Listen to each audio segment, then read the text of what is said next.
Hi, my name is Pat Higgins. We're here in very near Kilfeacle here in Tipperary. We were existing dairy farmers milking through a 12-unit herringbone milking parlour.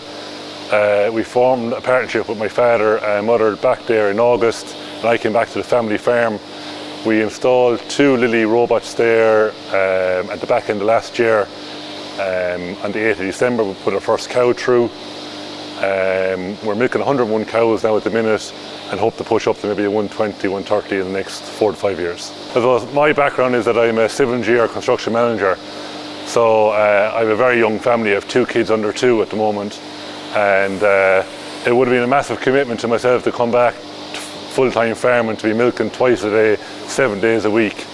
So that I first mentioned to my father probably last May, would you be interested in forming a partnership and looking at maybe robotic milking? And Dad kind of jumped at the opportunity of maybe me coming back to the farm, and we went looking at 3 or 4 farms in Tipperary, and we're kind of overwhelmed by the response that we got from the different farmers.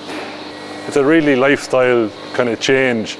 I still get up at 6:30 every morning, but I feed my 2 kids, give them their breakfast, come down here at 7:45, and we finish up then at 5 o'clock in the morning, at 5 o'clock in the evening. This springtime, this is our first spring with the robots. So it really took the pressure off it, even though we had a lot of cows calving at night, but everything seemed to be more relaxed. You had more time to give to the cows and also more time to give to the calves. So the robots really worked out well for us this year. I suppose before now, in the parlour, you would have been looking at the cows every day, but with the robots you have all the information on the computer, you have all your rumination, when a cow is getting sick, and you kind of go through their different reports. I suppose the one we look at the whole time is a somatic cell count, or if a cow is taking a dip in the rumination, you kind of key into them different bits and pieces and look at a cow and even segregate that cow when she comes in later on that afternoon. You look at her and see what's wrong with this cow, or even what we felt fantastic was a mastitis detection. You're kind of getting it probably 2 or 3 days in advance of what a normal person will see it, so you're kind of using more udderment first rather than an antibiotic. So it's them things are good. Like, I suppose the biggest kind of fear would be you're kind of hearing from farmers of their stories, but the biggest thing I found was you're hearing from farmers that don't have robots.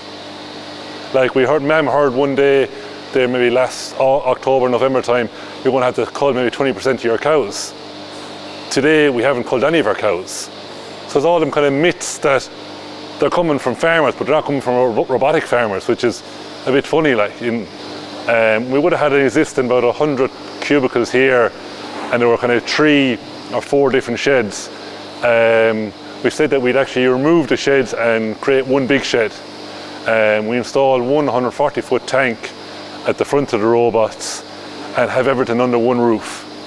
We would have been very limited here on feeding space, so we actually doubled up the feeding space here. So it means that the cows aren't being bullied for feed, and you put out your feed and you probably have 2 days feed instead of pushing up twice a day. I suppose when we did start up, we had Lily here for the first 3 days, which was fantastic. And then Jordan then came back then the week after. You do need support, because at the end of the day, it's a whole new system of milking cows, and it takes you 4 or 5 days just to get the run of the robots, the computer, and even the backup service. If you did have a question of how to route a cow or whatever it might be, somebody's always on the end of the phone, or somebody can log into the computer and show you exactly, oh, this is the button I need to press, or you need to select these 4 cows and this is how you do it. So you do need support. And that's what I felt fantastic about Lily, and probably one of the main reasons we went with them was the after-sale support.